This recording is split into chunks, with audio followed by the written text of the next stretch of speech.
పవన్ కళ్యాణ్ గారిని కూడా మేము డిమాండ్ చేస్తున్నాం. సనాతన ధర్మం అని ఘోషిస్తున్నారు. ధర్మం అంటే కాషాయ బట్టలు వేసుకొని మైకులో చెప్పటమే కాదు. ధర్మో రక్షతి రక్షిత, ధర్మాన్ని నువ్వు రక్షిస్తే అది నిన్ను రక్షిస్తుంది.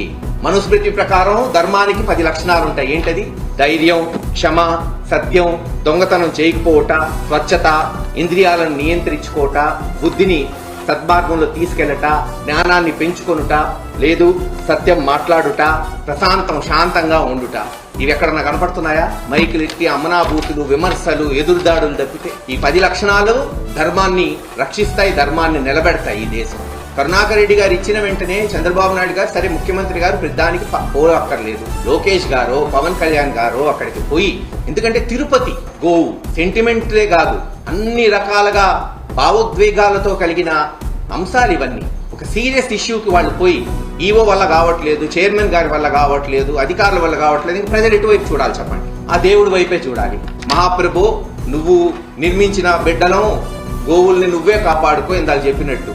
ఆ దేవుడే అవతారం ఎత్తి రావాలేమో కాపాడాలంటే.